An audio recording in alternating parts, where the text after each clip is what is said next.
Lesson 3. Thinking fourth dimensionally. There are two actual outlooks on the world possessed by every man, and the ancient storytellers were fully conscious of these two outlooks. They called the one the carnal mind, and the other the mind of Christ. We recognize these two centers of thought in the statement, "The natural man receiveth not the things of the Spirit of God, for they are foolishness unto him, neither can he know them, because they are spiritually discerned." 1 Corinthians 2:14.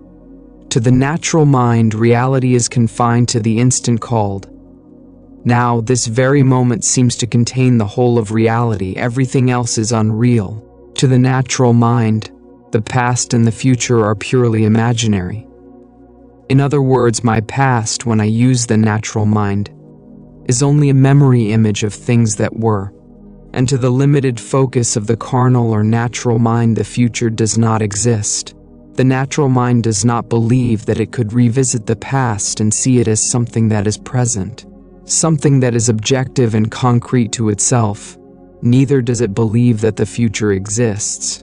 To the Christ mind, the spiritual mind, which in our language we will call the fourth dimensional focus, the past, the present, and the future of the natural mind are a present whole.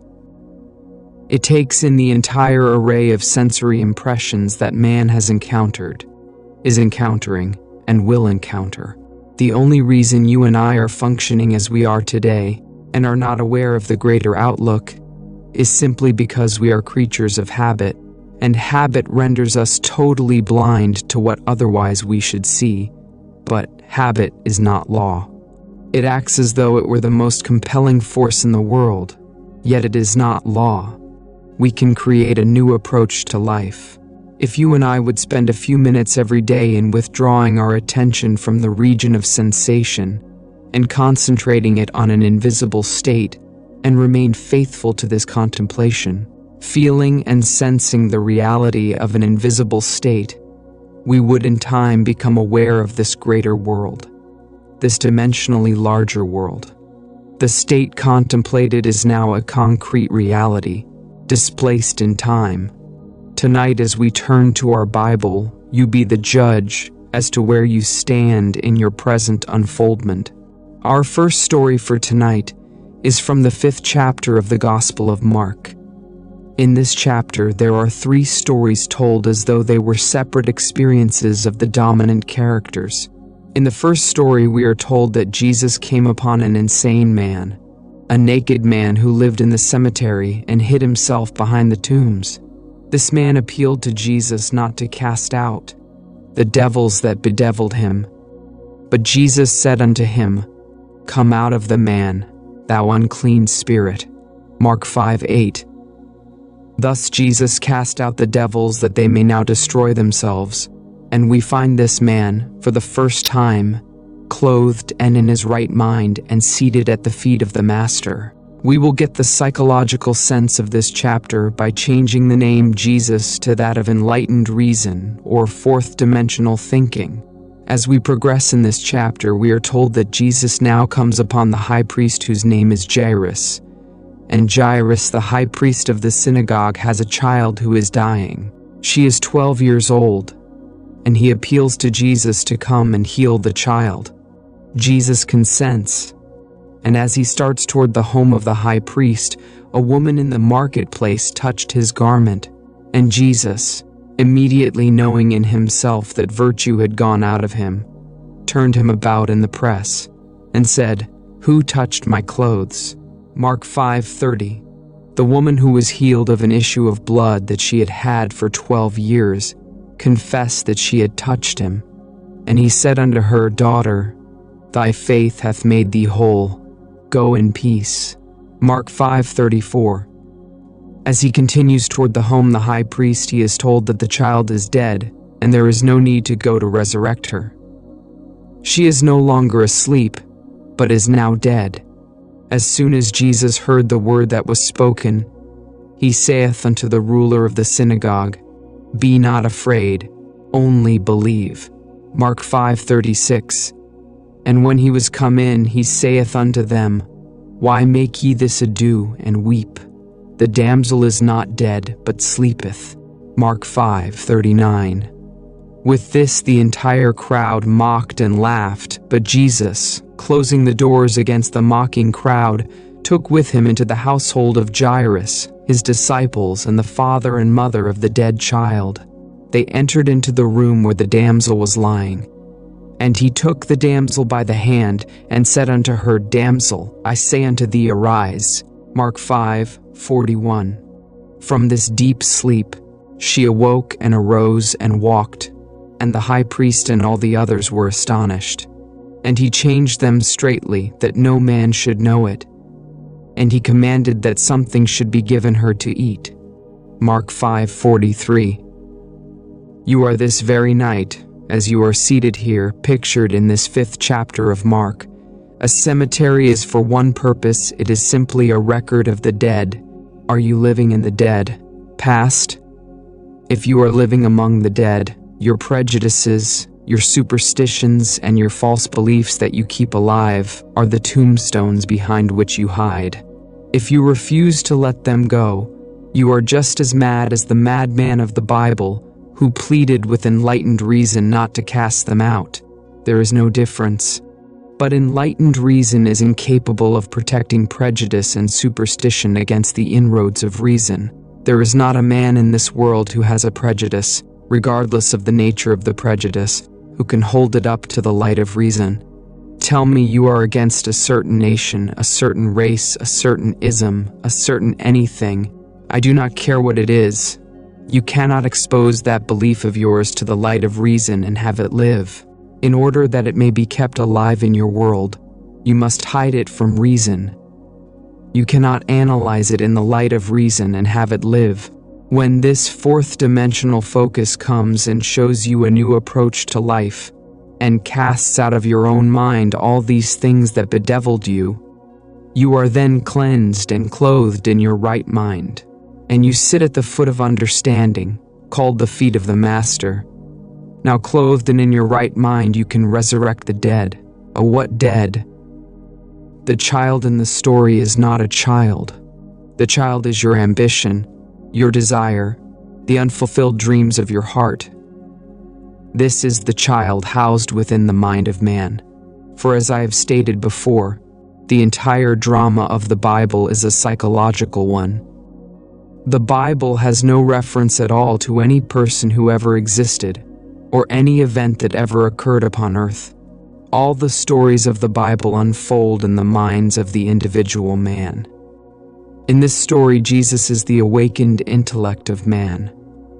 When your mind functions outside of the range of your present senses, when your mind is healed of all the former limitations, then you are no longer the insane man, but you are this presence personified as Jesus, the power that can resurrect the longings of the heart of man.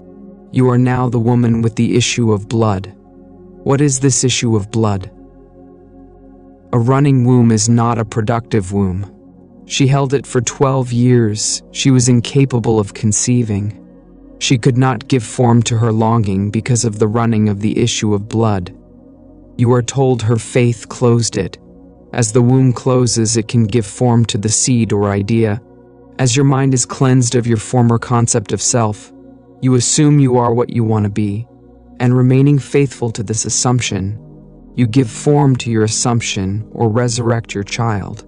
You are the woman cleansed of the issue of blood, and you move towards the house of the dead child. The child or state you desired is now your fixed concept of yourself.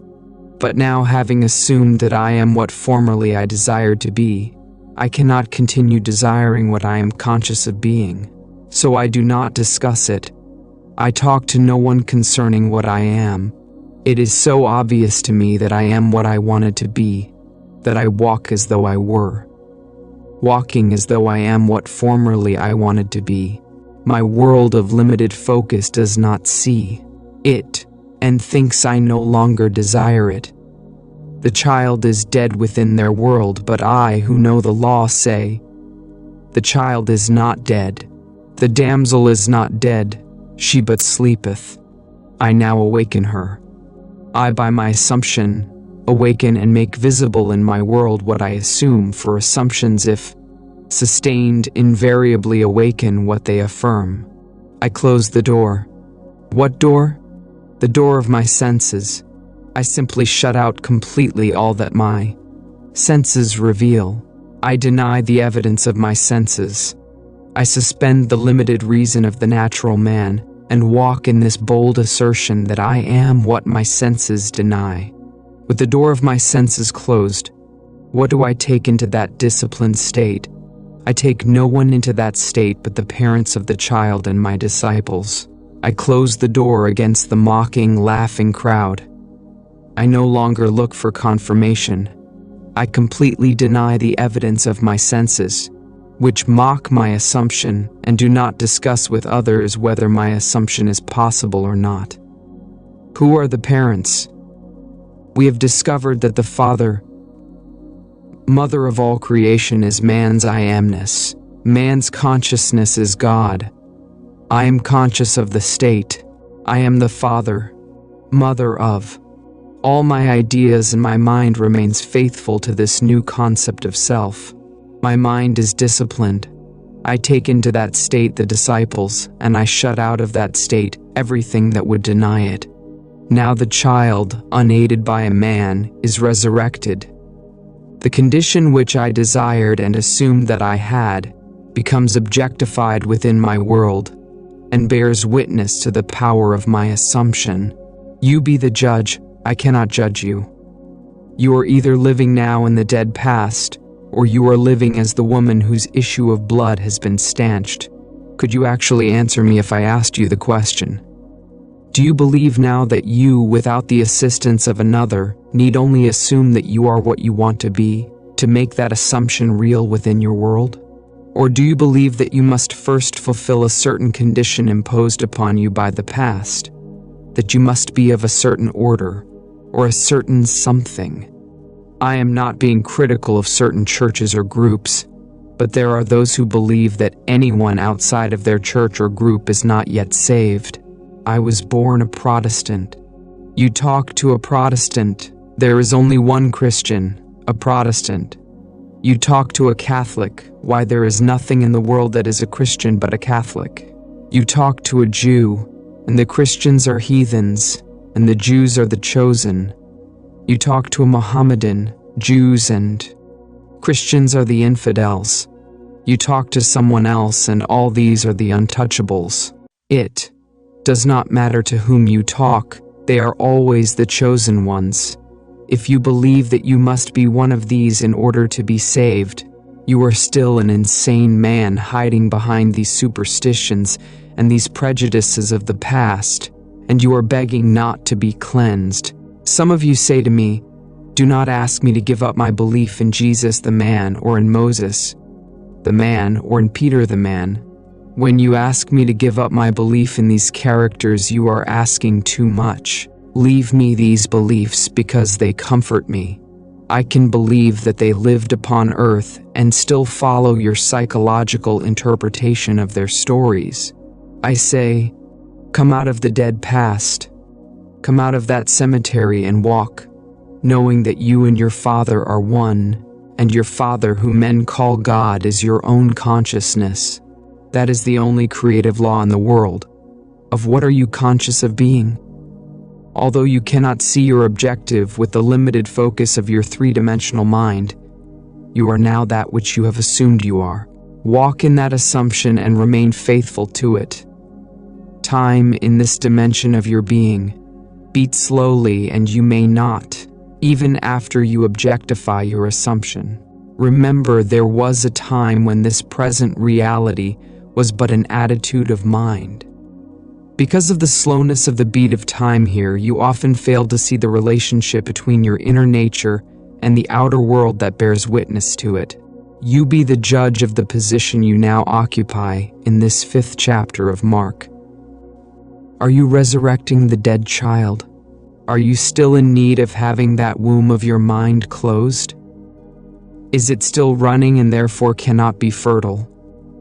Are you now the insane man living in the dead past? Only you can be the judge, and answer these questions. Now we turn to a story in the 5th chapter of the Gospel of John. This will show you how beautifully the ancient storytellers told of the two distinct outlooks on this world. 1. The limited three-dimensional focus, and the other, the fourth-dimensional focus. This story tells of an impotent man who is quickly healed. Jesus comes to a place called Bethesda, which by definition means the house of 5 porches. On these 5 porches are unnumbered impotent folk, lame, blind, halt, withered, and others. Tradition had it that at certain seasons of the year, an angel would descend and disturb the pool which was near these 5 porches. As the angel disturbed the pool, the first one in was always healed, but only the first one, not the second. Jesus, seeing a man who was lame from his mother's womb, said to him, "Wilt thou be made whole?" John 5:6. The impotent man answered him, "Sir, I have no man, when the water is troubled, to put me into the pool. But while I am coming, another steppeth down before me." John 5:7. Jesus saith unto him, "Rise, take up thy bed, and walk." John 5:8. And immediately the man was made whole, and took up his bed and walked, and on the same day was the Sabbath. John 5:9. You read this story and you think some strange man who possessed miraculous power suddenly said to the lame man, "Rise and walk." I cannot repeat too often that the story, even when it introduces numberless individualities, takes place within the mind of the individual man. The pool is your consciousness. The angel is an idea called the messenger of God. Consciousness being God. When you have an idea, you are entertaining an angel. The minute you are conscious of a desire, your pool has been disturbed. Desire disturbs the mind of man. To want something is to be disturbed. The very moment you have an ambition or a clearly defined objective, the pool has been disturbed by the angel, which was the desire. You are told that the first one into the disturbed pool is always healed. My closest companions in this world, my wife and my little girl, are to me when I address them. Second, I must speak to my wife as you are. I must speak to anyone, no matter how close they are, as you are. And after that, the third person, he is. There is only one person in this world with whom I can use the first person present, and that is self. I am can be said only of myself. It cannot be said of another.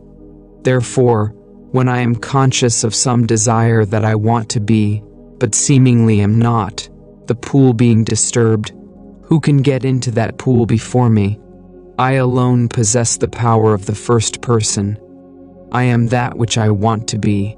Except I believe I am what I want to be, I remain as I formerly was, and die in that limitation. In this story, you need no man to put you into the pool, as your consciousness is disturbed by desire. All you need do is to assume you are already that which formerly you wanted to be, and you are in it, and no man can get in before you. What man can get in before you when you become conscious of being that which you want to be? No one can be before you when you alone possess the power to say I am. These are the two outlooks. You are now what your senses would deny. Are you bold enough to assume that you are already that which you want to be? If you dare assume you are already that which your reason and your senses now deny, then you are in the pool, and unaided by a man, you too will rise, and take your couch and walk. You are told it happened on the Sabbath.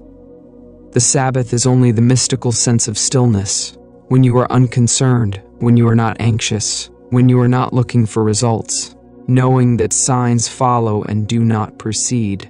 The Sabbath is the day of stillness, wherein there is no working. When you are not working to make it so, you are in the Sabbath. When you are not at all concerned about the opinion of others, when you walk as though you were, you cannot raise one finger to make it so, you are in the Sabbath. I cannot be concerned as to how it will be, and still say I am conscious of being it. If I am conscious of being free, secure, healthy, and happy, I sustain these states of consciousness without effort or labor on my part. Therefore, I am in the Sabbath, and because it was the Sabbath, he rose and walked. Our next story is from the 4th chapter of the Gospel of John, and it is one you have heard time and time again. Jesus comes to the well, and there is a woman called the woman of Samaria, and he said to her, "Give me to drink." John 4:7.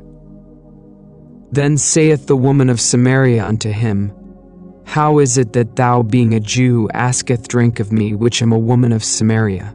For the Jews have no dealings with the Samaritans. John 4:9. Jesus answered and said unto her, If thou knewest the gift of God, and who it is that saith to thee, Give me to drink, thou wouldest have asked of him, and he would have given thee living water. John 4:10. The woman, seeing that he has nothing with which to draw the water, and knowing the well is deep, says, Art thou greater than our father Jacob, which gave us the well, and drank thereof himself, and his children, and his cattle? John 4:12.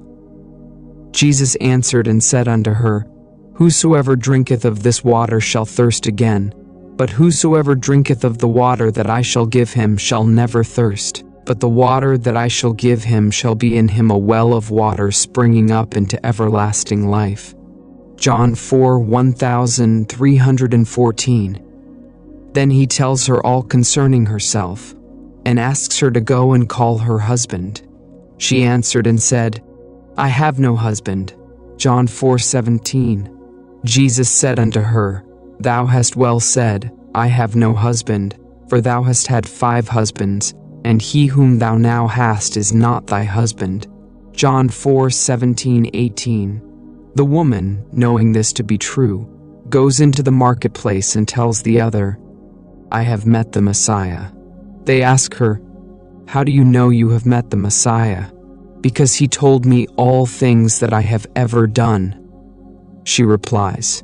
Here is a focus that takes in the entire past at least, and tells her now concerning the future. Continuing with the story, the disciples come to Jesus and say, Master, eat. John 4:31. He said unto them, I have meat to eat, that ye know not of. John 4:32. When they speak of a harvest in 4 months, Jesus replies, Say not ye, There are yet 4 months, and then cometh harvest? Behold, I say unto you, Lift up your eyes and look on the fields, for they are white already to harvest. John 4:35. He sees things that people wait 4 months for, or wait 4 years for. He sees them as now in a dimensionally larger world, existing now, taking place now. Let us go back to the first part of the story. The woman of Samaria is the 3-dimensional you, and Jesus at the well is the 4th-dimensional you. The argument starts between what you want to be and what reason tells you that you are. The greater you tells you that if you would dare assume you are already what you want to be, you would become it. The lesser you, with its limited focus, tells you why you haven't a bucket, you haven't a rope, and the well is deep. How could you ever reach the depth of this state without the means to that end? You answer and say, If you only knew who asks of you to drink, you would ask of him. If you only knew what in yourself is urging upon you the embodiment of the state you now seek, you would suspend your little sight and let him do it for you. Then he tells you that you have 5 husbands and you deny it. But he knows far better than you that your 5 senses impregnate you morning, noon, and night with their limitations. They tell you what children you will bear tonight, tomorrow, and the days to come. For your 5 senses act like 5 husbands who constantly impregnate your consciousness, which is the great womb of God, and morning, noon, and night they suggest to you, and dictate to you that which you must accept as true. He tells you the one you would like to have for your husband is not your husband. In other words, the 6th has not yet impregnated you. What you would like to be is denied by these 5. And they hold the power. They dictate what you will accept as true. What you would like to accept has not yet penetrated your mind and impregnated your mind with its reality. He whom you call husband is really not your husband. You are not bearing his likeness. To bear his likeness is proof that you are his wife. At least you have known him intimately. You are not bearing the likeness of the sixth. You are only bearing the likeness of the five. Then one turns to me and tells me all that I have ever known. I go back in my mind's eye and reason tells me that all through my life I have always accepted the limitations of my senses. I have always looked upon them as fact, and morning, noon, and night I have borne witness to this acceptance. Reason tells me I have only known these five from the time I was born. Now I would like to step outside the limitation of my senses, but I have not yet found within myself the courage to assume I am what these five would deny, that I am. So here I remain, conscious of my task, but without the courage to step beyond the limitations of my senses, and that which my reason denies. He tells these, I have meat ye know not of. I am the bread that droppeth down from heaven. I am the wine. I know what I want to be. And because I am that bread, I feast upon it. I assume that I am, and instead of feasting upon the fact that I am in this room talking to you and you are listening to me, and that I am in Los Angeles, I feast upon the fact that I am elsewhere, and I walk here as though I were elsewhere. And gradually I become what I feast upon. Let me give you two personal stories. When I was a boy, I lived in a very limited environment, in a little island called Barbados. Feed for animals was very, very scarce and very expensive, because we had to import it. I am one of a family of 10 children, and my grandmother lived with us, making 13 at the table. Time and again I can remember my mother saying to the cook in the early part of the week, I want you to put away 3 ducks for Sunday's dinner. This meant that she would take from the flock in the yard 3 ducks and coop them up in a very small cage and feed them, stuff them morning, noon, and night with corn and all the things she wanted the ducks to feast upon. This was an entirely different diet from what we regularly fed the ducks, because we kept those birds alive by feeding them fish. We kept them alive and fat on fish because fish were very cheap and plentiful, but you could not eat a bird that fed upon fish, not as you and I like a bird. The cook would take 3 ducks, put them in a cage, and for 7 days, stuff them with corn, sour milk, and all the things we wanted to taste in the birds. Then when they were killed and served for dinner 7 days later, they were luscious, milk-fed, corn-fed birds. But occasionally the cook forgot to put away the birds, and my father, knowing we were having ducks, and believing that she had carried out the command, did not send anything else for dinner, and 3 fish came to the table. You could not touch those birds, for they were so much the embodiment of what they fed upon. Man is a psychological being, a thinker. It is not what he feeds upon physically, but what he feeds upon mentally that he becomes. We become the embodiment of that which we mentally feed upon. Now those ducks could not be fed corn in the morning, and fish in the afternoon, and something else at night. It had to be a complete change of diet. In our case, we cannot have a little bit of meditation in the morning, curse at noon, and do something else in the evening. We have to go on a mental diet. For a week we must completely change our mental food. Whatsoever things are true, whatsoever things are honest, whatsoever things are just, whatsoever things are pure, whatsoever things are of good report, if there be any virtue, and if there be any praise, think on these things. Philippians 4:8. As a man thinketh in his heart, so is he. If I could now single out the kind of mental food I want to express within my world and feast upon it, I would become it. Let me tell you why I am doing what I am doing today. It was back in 1933 in the city of New York, and my old friend Abdullah, with whom I studied Hebrew for 5 years, was really the beginning of the eating of all my superstitions. When I went to him, I was filled with superstitions. I could not eat meat. I could not eat fish. I could not eat chicken. I could not eat any of these things that were living in the world. I did not drink. I did not smoke. And I was making a tremendous effort to live a celibate life. Abdullah said to me, "I am not going to tell you you are crazy, Neville, but you know. All these things are stupid." But I could not believe they were stupid. In November 1933, I bade goodbye to my parents in the city of New York as they sailed for Barbados.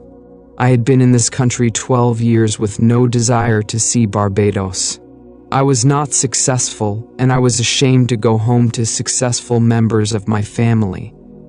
After 12 years in America, I was a failure in my own eyes. I was in the theater and made money one year and spent it the next month. I was not what I would call by their standards nor by mine a successful person. Mind you, when I said goodbye to my parents in November, I had no desire to go to Barbados. The ship pulled out, and as I came up the street, something possessed me with the desire to go to Barbados. It was the year 1933. I was unemployed and had no place to go except a little room on 75th Street.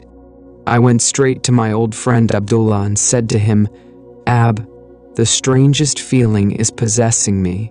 For the first time in 12 years, I want to go to Barbados. If you want to go, Neville, you have gone," he replied. That was very strange language to me. I am in New York City on 72nd Street and he tells me I have gone to Barbados. I said to him, "What do you mean I have gone, Abdullah?" He said, "Do you really want to go?" I answered, "Yes." He then said to me, "As you walk through this door now, you are not walking on 72nd Street. You are walking on palm-lined streets, coconut-lined streets. This is Barbados. Do not ask me how you are going to go. You are in Barbados. You do not say how when you are there. You are there. Now you walk as though you were there." I went out of his place in a daze. I am in Barbados. I have no money. I have no job. I am not even well clothed, and yet I am in Barbados. He was not the kind of a person with whom you would argue. Not Abdullah. 2 weeks later, I was no nearer my goal than on the day I first told him I wanted to go to Barbados. I said to him, "Ab, I trust you implicitly, but here is one time I cannot see how it is going to work. I have not one penny towards my journey," I began to explain. You know what he did. He was as black as the ace of spades, my old friend Abdullah, with his turbaned head. As I sat in his living room, he rose from his chair and went towards his study and slammed the door, which was not an invitation to follow him. As he went through the door, he said to me, "I have said all that I have to say." On the 3rd of December, he stood before Abdullah and told him again I was no nearer my trip. He repeated his statement, "You are in Barbados." The very last ship sailing for Barbados that would take me there for the reason I wanted to go, which was to be there for Christmas, sailed at noon on December 6th, the old Narissa. On the morning of December 4th, having no job, having no place to go, I slept late. When I got up, there was an airmail letter from Barbados under my door. As I opened the letter, a little piece of paper flickered to the floor. I picked it up and it was a draft for $50. The letter was from my brother Victor and it read, "I am not asking you to come, Neville. This is a command. We have never had a Christmas when all the members of our family were present at the same time. This Christmas it could be done if you would come." My oldest brother Cecil left home before the youngest was born, and then we started to move away from home at different times, so never in the history of our family were we ever all together at the same time. The letter continued, "You are not working. I know there is no reason why you cannot come, so you must be here before Christmas. The enclosed $50 is to buy a few shirts or a pair of shoes you may need for the trip. You will not need tips. Use the bar if you are drinking. I will meet the ship and pay all your tips and your incurred expenses. I have cabled Furness, Withy, and Company in New York City and told them to issue you a ticket when you appear at their office. The $50 is simply to buy some little essentials. You may sign as you want aboard the ship. I will meet it and take care of all obligations.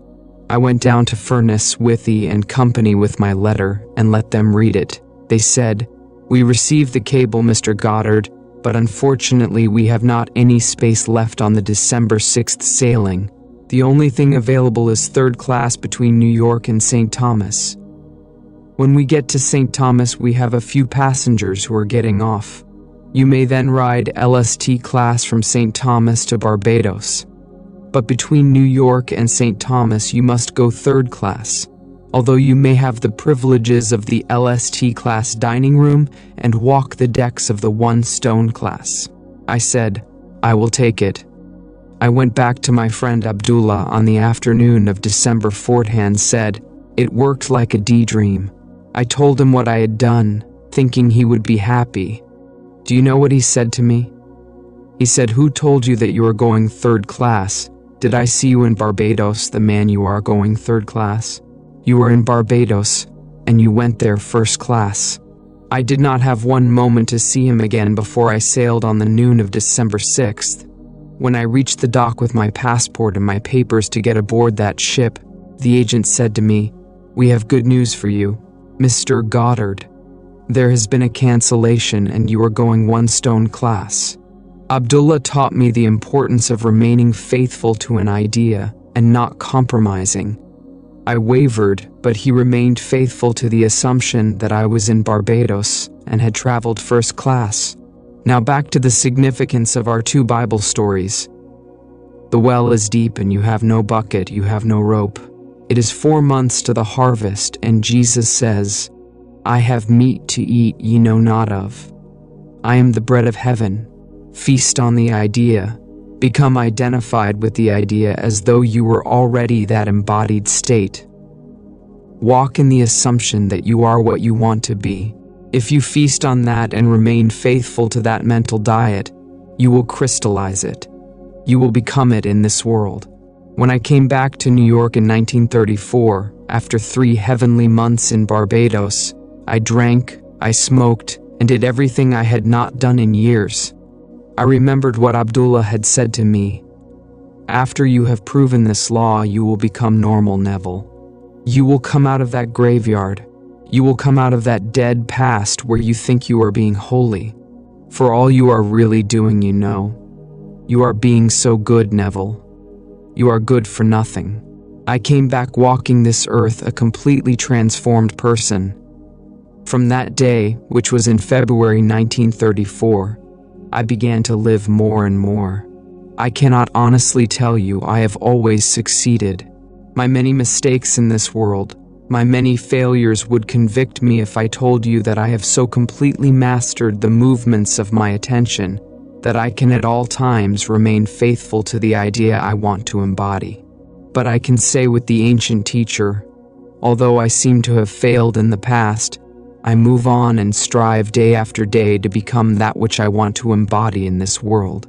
Suspend judgment, refuse to accept what reason and the senses now dictate, and if you remain faithful to the new diet, you will become the embodiment of the ideal to which you remain faithful. If there is one place in the world that is unlike my little island of Barbados, it is New York City. In Barbados, the tallest building is 3 stories. And the streets are lined with palm trees and coconut trees and all sorts of tropical things. In New York City, you must go to a park to find a tree. Yet I had to walk the streets of New York as though I walked the streets of Barbados. To one's imagination, all things are possible. I walked, feeling that I was actually walking the streets of Barbados. And in that assumption, I could almost smell the odor of the coconut-lined lanes. I began to create within my mind's eye the atmosphere I would physically encounter were I in Barbados. As I remained faithful to this assumption, Somebody canceled passage and I received it. My brother in Barbados, who never thought of my coming home, has the commanding urge to write me a strange letter. He had never dictated to me, but this time he dictated, and thought that he originated the idea of my visit. I went home and had 3 heavenly months, returned LST class, and brought back quite a sum of cash in my pocket, a gift. My trip, had I paid for it, would have been $3,000, yet I did it without a nickel in my pocket. I have ways ye know not of. My ways are past finding out. The dimensionally greater self took my assumption as the command and influenced the behavior of my brother to write that letter, influenced the behavior of someone to cancel that first-class passage, and did all the things necessary that would tend toward the production of the idea with which I was identified. I was identified with the feeling of being there. I slept as though I were there, and the entire behavior of man was molded in harmony with my assumption. I did not need to go down to Furness, Withy and Company, and beg them for a passage, asking them to cancel someone who was booked 1 stone class. I did not need to write my brother and beg him to send me some money or buy me a passage. He thought he originated the act. Actually, to this day, he believes that B initiated the desire to bring me home. My old friend Abdullah simply said to me, "You're in Barbados, Neville. You want to be there, wherever you want to be, there you are. Live as though you are, and that you shall be." These are the 2 outlooks on the world possessed by every man. I do not care who you are. Every child born of woman, regardless of race, nation, or creed, possesses 2 distinct outlooks on the world. You are either the natural man who receiveth not the things of the Spirit of God, because to you in the natural focus they are foolishness unto you. Or you are the spiritual man who perceiveth things outside of the limitations of your senses, because all things are now realities in a dimensionally larger world. There is no need to wait 4 months to harvest. You are either the woman of Samaria or Jesus at the well. You are the man waiting on the 5 porches for the disturbance and someone to push him in. Or you are the one who can command yourself to rise and walk in spite of others who wait. Are you the man behind the tombstones in the cemetery waiting and begging not to be clean because you do not want to be cleansed of your prejudices? One of the most difficult things for man to give up is his superstitions, his prejudice. He holds on to these as though they were the treasure of treasures. When you do become cleansed and you are free, then the womb, your own mind, is automatically healed. It becomes the prepared ground where seeds, your desires, can take root and grow into manifestation. The child you now bear in your heart is your present objective. Your present longing is a child that is as though it were sick. If you assume you are now what you would like to be, the child for a moment becomes dead because there is no disturbance anymore. You cannot be disturbed when you feel you are what you want to be, because if you feel you are what you wanted to be, you are satisfied in that assumption. To others who judge superficially, you seem no longer to desire. So to them the desire or damsel is dead. They think you have lost your ambition because you no longer discuss your secret ambition. You have completely adjusted yourself to the idea. You have assumed that you are what you want to be. You know, she is not dead, she but sleepeth. I go to awaken her. I walk in the assumption that I am, and as I walk, I quietly awaken her. Then when she awakens, I will do the normal, natural thing. I will give her to eat. I will not brag about it and tell others. I simply go and tell no man. I feed this state I now like with my attention. I keep it alive within my world by becoming attentive to it. Things that I am not attentive to fade and wither within my world, regardless of what they are. They are not just born and then remain unfed. I gave them birth by reason of the fact that I became conscious of being them. When I embody them within my world, that is not the end. That is the beginning. Now I am a mother who must keep alive the state by being attentive to it. The day that I am not attentive, I have withdrawn my milk from it, and it fades from my world as I become attentive to something else in my world. You can either be attentive to the limitations and feed these and make them mountains, or you can be attentive to your desires. But to become attentive, you must assume you are already that which you wanted to be. Although today we speak of a third-dimensional and a fourth-dimensional focus, do not think for one moment these ancient teachers were not fully conscious of these two distinct centers of thought within the minds of all men. They personified these two, and they tried to show man that the only thing which robs him of the man he could be is habit. Although it is not law, every psychologist will tell you that habit is the most inhibiting force in the world. It completely restricts man and binds him and makes him totally blind to what otherwise he should be. Begin now to mentally see and feel yourself as that which you want to be, and feast upon that sensation morning, noon, and night. I have scoured the Bible for a time interval that is longer than 3 days, and I have not found it. Jesus answered and said unto them, Destroy this temple, and in 3 days I will raise it up. John 2:19.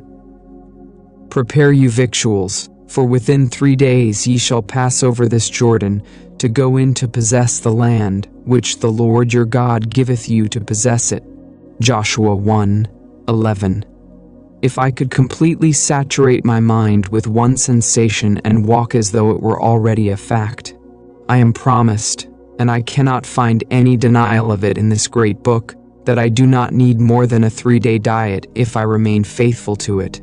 But I must be honest about it. If I change my diet in the course of the day, I extend the time interval. You ask me, but how do I know about the interval? You yourself determine the interval. We have today in our modern world a little word which confuses most of us. I know it. Confused me until I dug deeper. The word is action. Action is supposed to be the most fundamental thing in the world. It is not an atom, it is more fundamental. It is not a part of an atom like an electron, it is more fundamental than that. They call it the fourth dimensional unit. The most fundamental thing in the world is action. You ask, what is action? Our physicists tell us that it is energy multiplied by time. We become more confused and say, energy multiplied by time. What does that mean? They answer, there is no response to a stimulus, no matter how intense the stimulus, unless it endures for a certain length of time. There must be a minimum endurance to the stimulus, or there is no response. On the other hand, there is no response to time unless there is a minimum degree of intensity. Today, the most fundamental thing in the world is called action, or simply energy multiplied by time. The Bible gives it as 3 days. The duration is 3 days for response in this world. If I would now assume I am what I want to be, and if I am faithful to it and walk as though I were, the very longest stretch given for its realization is 3 days. If there is something tonight that you really want in this world, then experience in imagination what you would experience in the flesh were you to realize your goal and deafen your ears, and blind your eyes to all that denies the reality of your assumption. If you do this, you would be able to tell me before I leave this city of Los Angeles that you have realized what was only a wish when you came here. It will be my joy to rejoice with you in the knowledge that the child which was seemingly dead is now alive. This damsel really was not dead. She was only asleep. You fed her in this silence because you have meat no one else knows of. You gave her food, and she became a resurrected living reality within your world. Then you can share your joy with me, and I can rejoice in your joy. The purpose of these lessons is to remind you of the law of your own being, the law of consciousness. You are that law. You were only unconscious of its operation. You fed and kept alive the things you did not wish to express within this world. Take my challenge and put this philosophy to the test. If it does not work, you should not use it as a comforter. If it is not true, you must completely discard it. I know it is true. You will not know it until you try either to prove or disprove it. Too many of us have joined isms and we are afraid to put them to the test because we feel we might fail, and then where are we? Not really wanting to know the truth concerning it. We hesitate to be bold enough to put it to the test. You say, I know it would work in some other way. I do not want to really test it. While I have not yet disproved it, I can still be comforted by it. Now do not fool yourself. Do not think for 1 second that you are wise. Prove or disprove this law. I know that if you attempt to disprove it, you will prove it, and I will be the richer for your proving it, not in dollars, not in things, but because you become the living fruit of what I believe I am teaching in this world. It is far better to have you a successful, satisfied person after 5 days of instruction than to have you go out dissatisfied. I hope you will be bold enough to challenge this instruction and either prove or disprove it. Now, before we go into the silence period, I shall briefly explain the technique again. We have 2 techniques in applying this law. Everyone here must now know exactly what he wants. You must know that if you do not get it tonight, you will still be as desirous tomorrow concerning this objective. When you know exactly what you want, construct in your mind a single simple event which implies fulfillment of your desire, an event wherein self predominates. Instead of sitting back and looking at yourself as though you were on the screen, you be the actor in the drama. Restrict the event to 1 single action.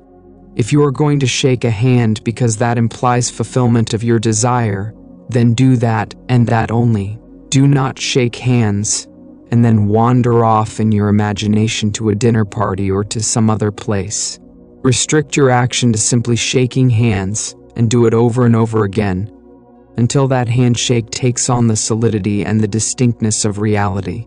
If you feel you cannot remain faithful to an action, I want you now to define your objective and then condense the idea, which is your desire, into a single phrase. A phrase which implies fulfillment of your desire. Some phrase such as, "Isn't it wonderful?" Or if I felt thankful because I thought someone was instrumental in bringing my desire to pass, I could say, "Thank you," and repeat it with feeling over and over again like a lullaby, until my mind was dominated by the single sensation of thankfulness. We will now sit quietly in these chairs with the idea which implies fulfillment of our desire condensed to a single phrase or to a single act. We will relax and immobilize our physical bodies. Then let us experience in imagination the sensation which our condensed phrase or action affirms.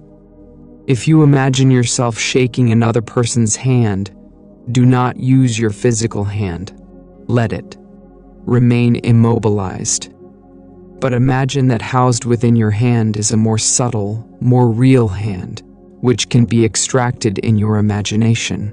Put your imaginary hand into the imaginary hand of your friend who stands before you and feel the handshake. Keep your physical body immobilized, even though you become mentally active in what you are now about to do. Now we will go into the silence.